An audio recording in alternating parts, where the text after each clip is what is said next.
여러분 반갑습니다. 열왕기하 성경 강의 시간입니다. 여러분 드디어 오늘 열왕기하 말씀을 마무리하게 되었습니다. 그간 열왕기하 말씀 묵상하느라 너무 고생 많으셨습니다. 열왕기하 말씀 묵상할 때 여러분 어떠셨습니까? 묵상하기 좀 쉬웠습니까? 어려웠습니까? 아마 쉽지 않았을 거라 생각을 합니다. 저도 마찬가지입니다. 왜냐하면 사실 구약에서 이제 묵상하기 어려운 성경이 선지서이고 그 다음이 역사서라고 볼 수 있습니다.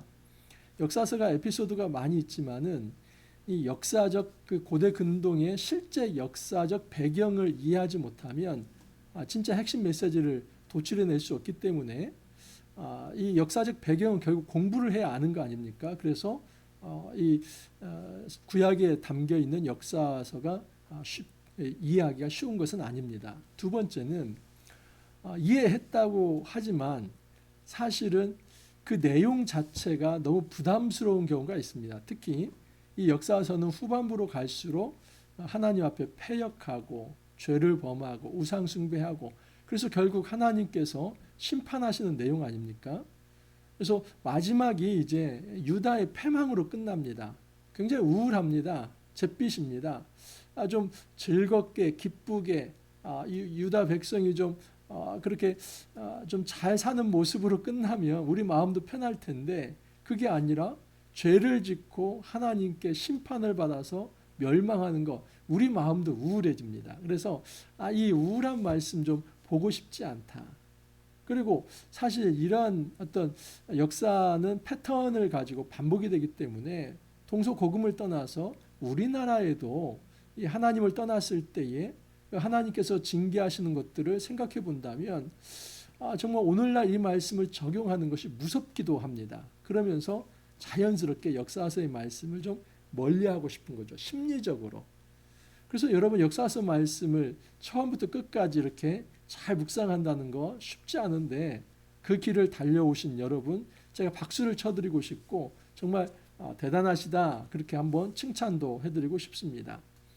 이제 오늘 말씀은 그야말로 유다의 패망으로 끝납니다. 그래서 이 열왕기하 말씀이 정말 후반부로 갈수록 내리막길로 치닫는데 결국은 유다가 철저히 망가지는 것으로 그렇게 끝이 납니다.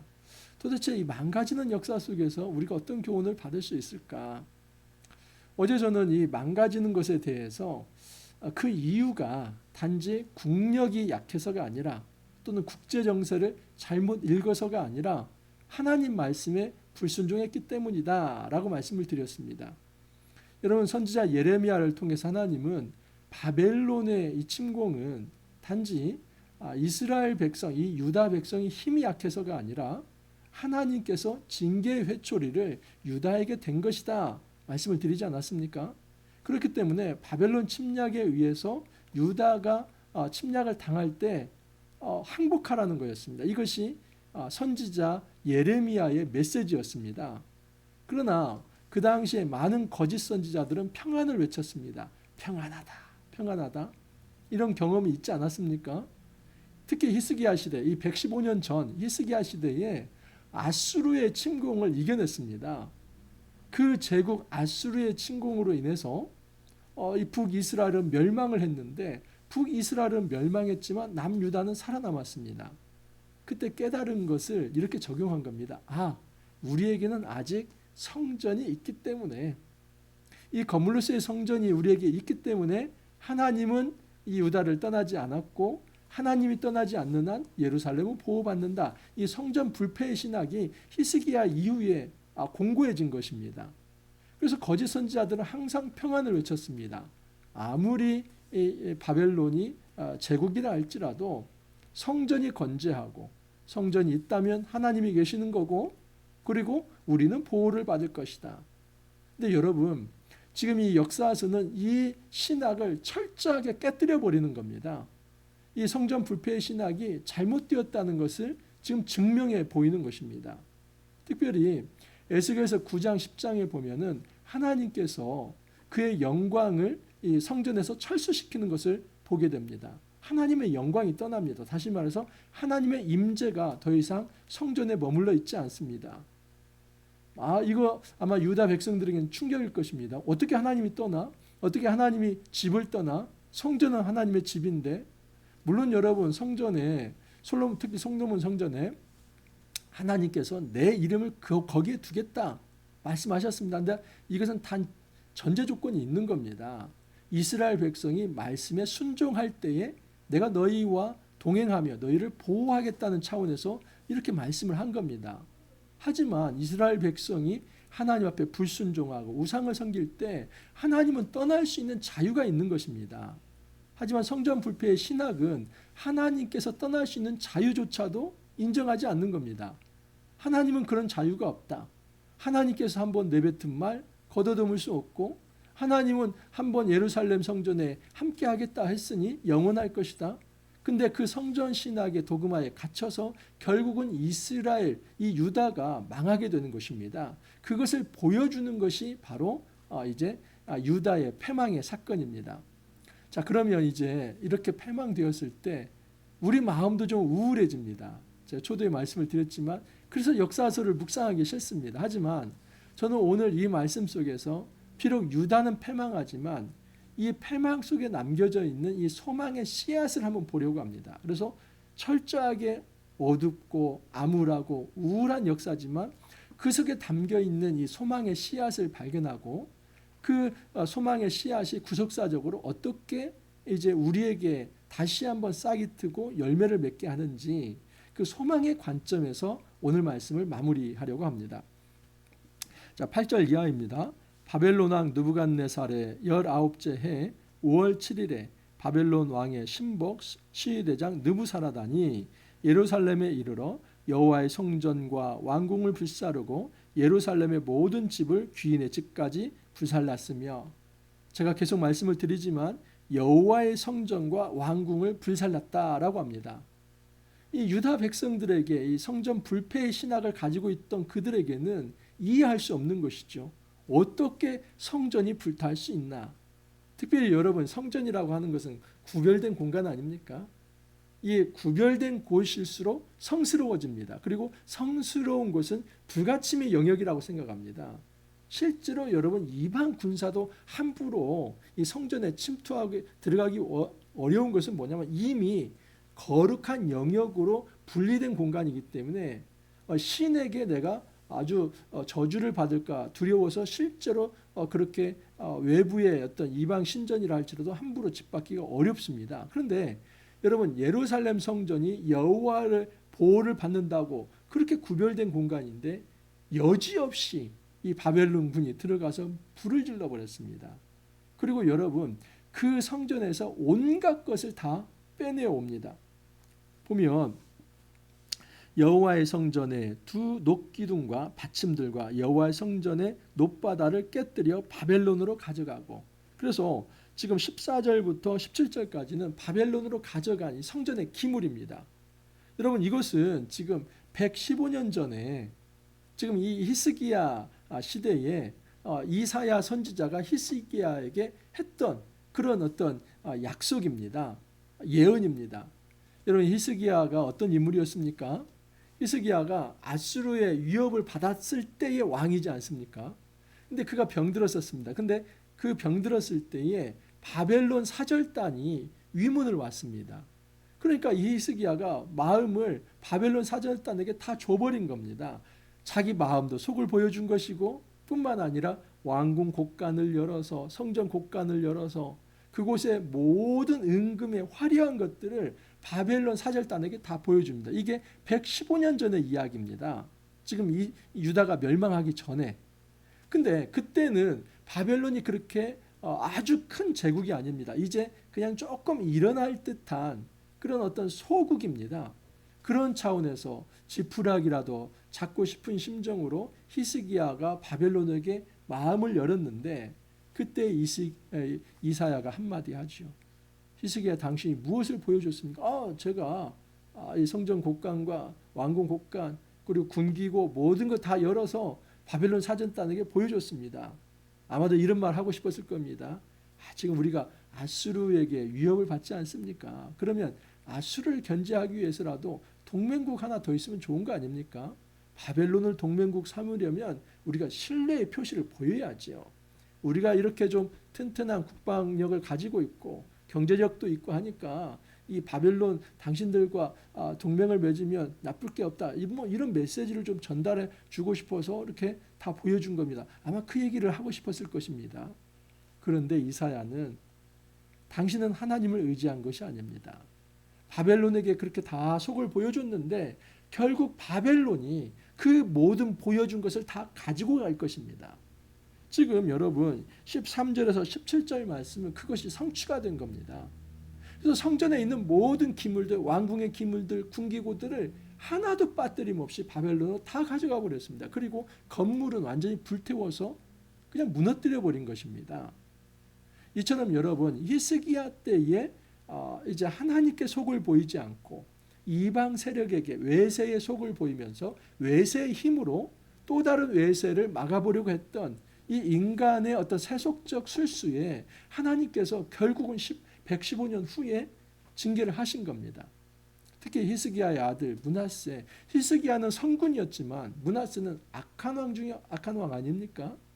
성전에다 바알과 아세라상을 세우고 1월 성신의 제단을 세우면서 그렇게 절을 하고 무고한 피를 흘렸던 사람이, 그리고 문란하게 그렇게 살았던 사람이 바로 므낫세 아닙니까?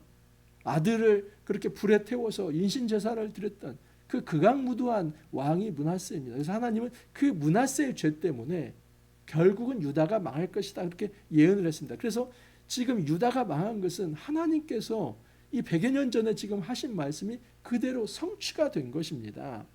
그리고 그 성취되는 과정에서 선지자 예레미야를 통해 지금 유다가 멸망하는 것은 유다의 죄 때문이다. 이건 하나님의 징계의 회초리다. 그러면 여러분 우리가 부모님께 부모님 회초리 들 때 어떻게 합니까? 맞아야죠. 만약에 부모의 팔을 붙들면서 그냥 부모에게 쌍욕을 하면서 그냥 안 맞겠다고 하면은 그 호루자식 아닙니까? 여러분 그런 것처럼 하나님께서 바벨론이라고 하는 회초리를 통해서 유다를 치려고 할 때는 그때는 맞는 것이 1순위입니다. 죄에 대해서 징벌을 당할 때는 징벌을 받는 것이 1순위입니다.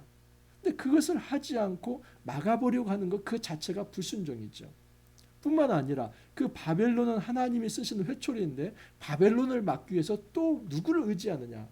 애굽을 의지합니다. 또 다른 외세를 의지하죠. 근데 이미 실패했던 경험인데도 어리석게도 그 길을 찾아갑니다. 그때마다 선지자 예레미야는 그렇게 하지 마라. 바벨론은 너희의 죄 때문에 하나님께서 일으킨 그런 회초리다. 그런데 백성들은 또다시 애굽을 의지하는 그런 일을 행하지요. 자, 시대장이 대제사장 스라야와 부제사장 스바냐와 성전 문지기 세 사람을 사로잡아 갔다고 합니다. 그리고 많은 사람, 백성 60명을 사로잡아서 리블라라고 하는 곳에 데리고 갑니다. 그리고 바벨론 왕이 그곳에서 다 사로잡아 간 자를 죽입니다. 그러니까 세 부류입니다.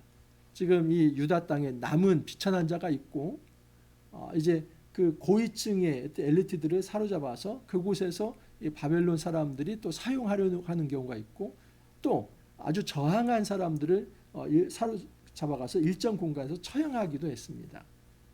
자, 그래서 이제 남은 자들이 있는데 남은 자들에 대해서 성경은 비천한 자라고 얘기를 합니다.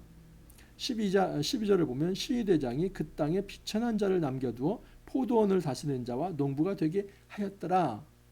여러분 성경에서 남은 그루터기는 이 물리적 공간인 예루살렘의 남은 자가 아닙니다.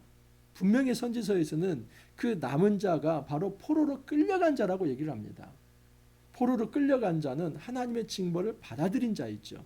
비천한 남은 자는 끝까지 버텨보려고 했던 자입니다. 근데 그들을 이제 누가 다스리도록 하냐면 총독 하나를 세우는데 그달랴입니다. 유다 땅에 머물러 있는 백성은 곧 바벨론 왕 느부갓네살이 남긴 자라 왕이 사반의 손자 아이감의 아들 그달랴가 관할하게 하였더라. 이 그달랴는 사실 괜찮은 사람입니다.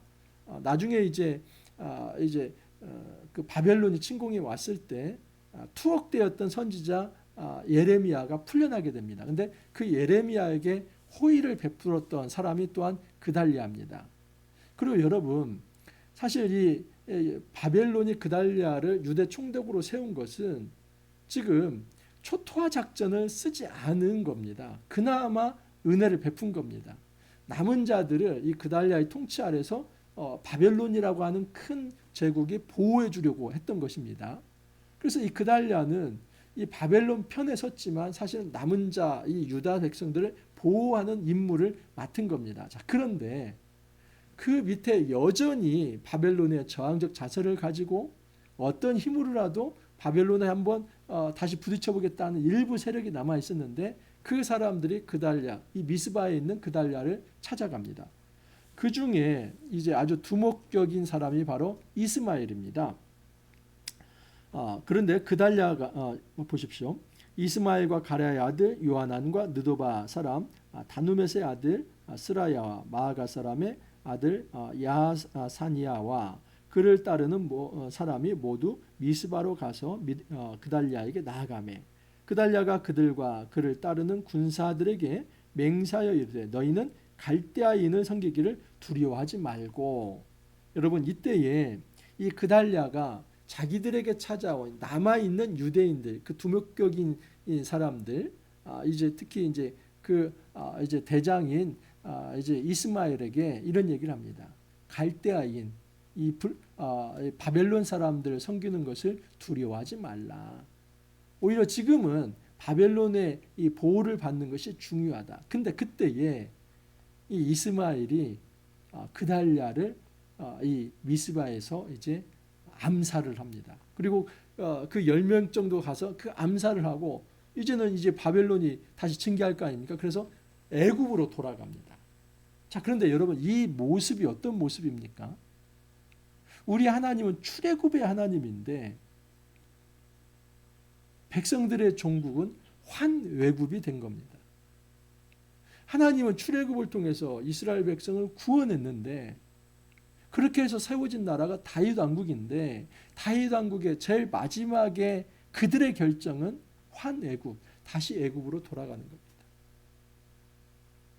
그 죄의 자리, 그 노예의 자리, 그 사망의 자리에서 건져내어서 새로운 땅에서 하나님 나라 백성이 되게 하셨는데 그 하나님 나라 백성이 다시 애굽으로 돌아가는 것은 옛삶으로 돌아가는 겁니다. 죄의 자리로, 노예 자리로. 그림이 그렇게 되는 겁니다. 바벨론을 치기 위해서, 바벨론을 견제하기 위해서 애굽을 붙드는 이 외세를 의지하는 것은 환애굽이 되는 겁니다. 하나님은 출애굽의 구원의 하나님인데 그 하나님을 떠나서 다시 애굽으로 돌아가는 그림입니다. 그러니까 얼마나 이게 비참한 것이며 또 하나님 보시기에 가슴 아픈 일입니까? 이스라엘의 역사가 이처럼 패역의 역사로 끝납니다. 자, 여기까지만 놓고 보면 우리는 절망할 수밖에 없습니다. 너무 가슴이 쓰리죠. 이런 말씀 조금 묵상하기가 부담스럽습니다. 자, 그런데 하나님이 소망의 메시지를 남겨놓습니다. 유다의 왕 여호야긴이 사로잡혀 간지 37년 곧 바벨론 왕 에일무로닥이 즉위한 원년 12월 그달 27일에 유다의 왕 여호야긴을 옥에서 내놓아 그 머리를 들게 하고. 여러분, 여호야긴은 그냥 왕이 된 지 3개월 만에 끌려가지 않습니까? 그리고 그 후에 이제 시드기야 왕을 바벨론에서 꼭두각시 왕으로 세운 겁니다. 그런데 여러분, 이 여호야긴이 끌려간 지 37년 만에 풀려난다고 합니다. 그 해는 BC 561년입니다. 이 예루살렘이 패망한 것은 586년이에요. 그렇죠? 586년이고 그리고 끌려간 것은 이제 598년이라고 볼 수 있습니다. 그래서 이제 37년 만에 다시 풀려나게 되는데 이게 무슨 의미가 있는가? 이것은 여러분 소망의 씨입니다. 하나님은 예레미야를 통해서 바벨론의 포로 상황이 영원하지 않다.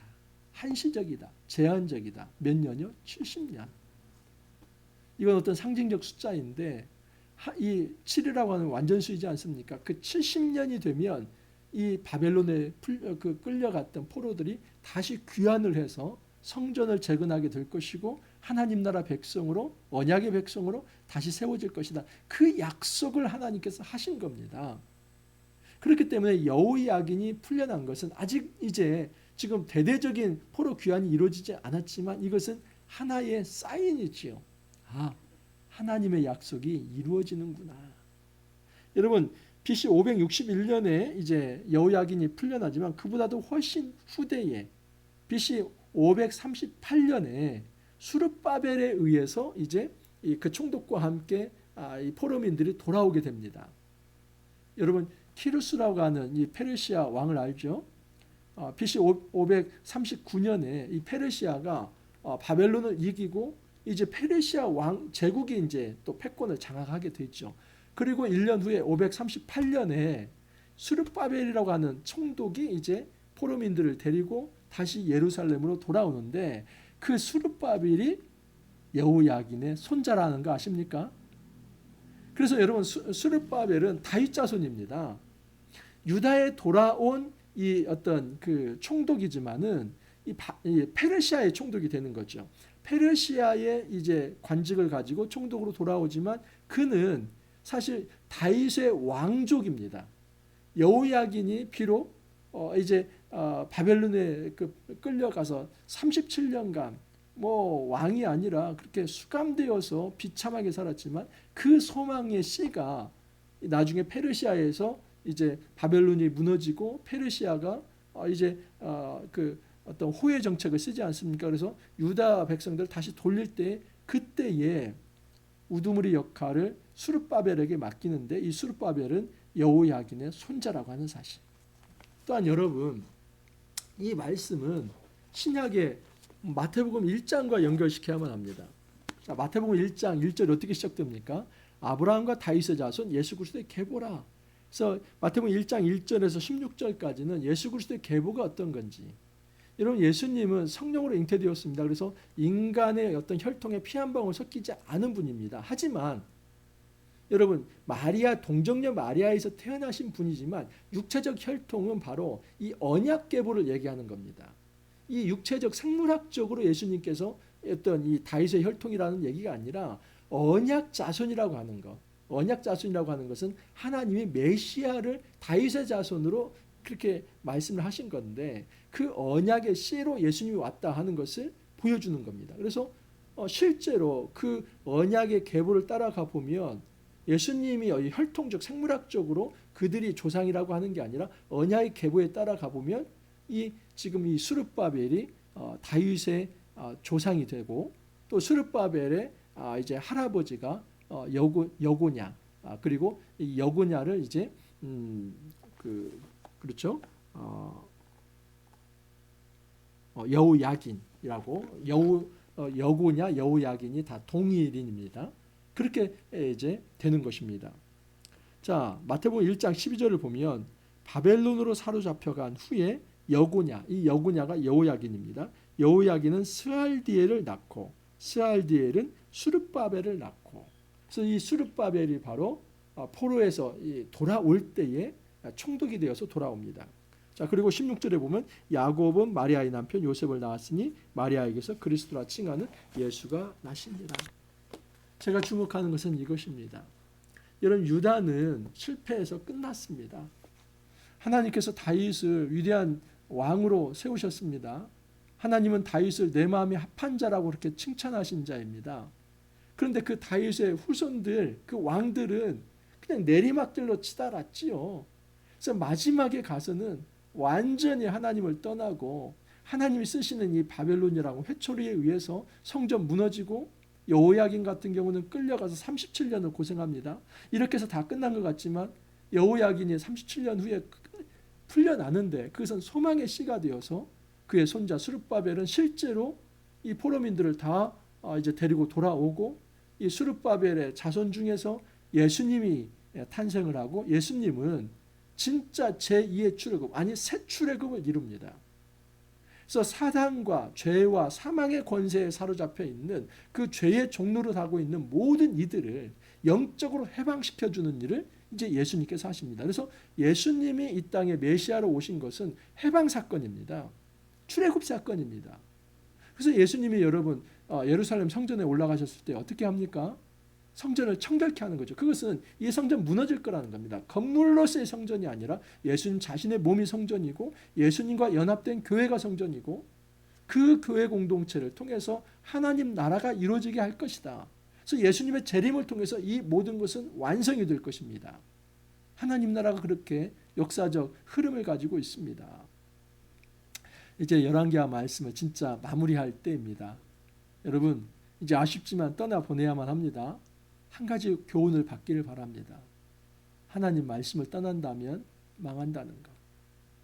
하나님 말씀 앞에 엎드리고 회개하면 하나님께서 다시 품어주신다는 것.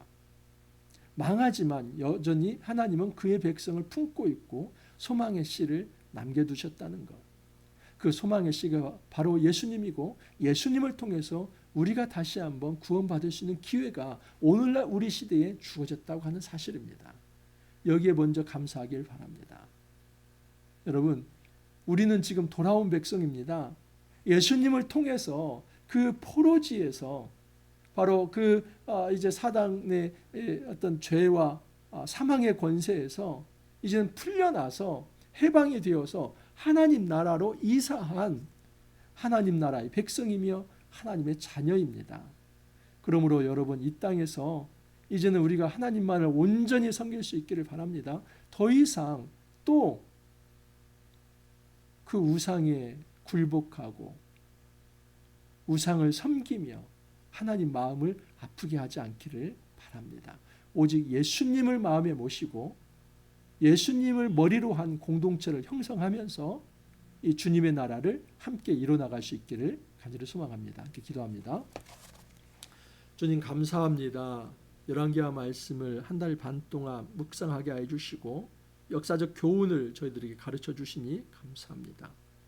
우리가 하나님 말씀에 불순종할 때 하나님은 징계하신다는 것을 열왕기하가 분명하게 증거해 보여주셨습니다.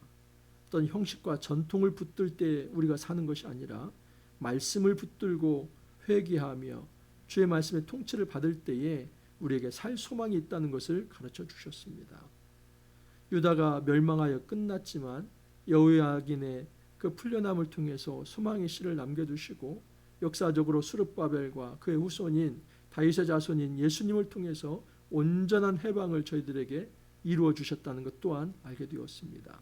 주님, 우리가 이 땅을 살아가면서 아무리 절망된 순간이라 할지라도 그 순간에 하늘을 바라볼 수 있는 이 소망의 영성이 우리 안에 있게 하여 주옵소서. 예수 그리스도를 마음에 모시고 또 예수 그리스도를 머리로 여기며 온 공동체가 하나가 되어서 이제는 주의 말씀 가운데 하루하루 성령 안에서 승리할 수 있도록 은혜 더하여 주옵소서. 더 이상 죄와 사망의 권세에 굴복하거나 패배하지 않게 해주시고 오직 말씀으로 성령으로 부딪히며 다시 한번 일어서서 영적 권세를 파하는 그런 승리의 삶을 살아갈 수 있도록 주님 이끌어 주옵소서. 주님 감사하옵고 예수님 이름으로 기도하옵나이다. 아멘. 여러분 한 달 반 동안 수고 많이 하셨습니다. 전에 말씀드린 대로 이제 한 15일 정도 좀 묵상 해설은 좀 쉬겠습니다. 그리고 11월 1일 11월 처음부터 해가지고 이제 그 디모데 전서, 후서 그리고 아모스서, 호세아서, 말라기 이런 성경들을 다시 한번 여러분 또 묵상 해설을 해드리겠습니다. 여러분 그때까지 또 평안히 계시고 또 건강히 계셨다가 다시 뵙기를 바랍니다. 감사합니다.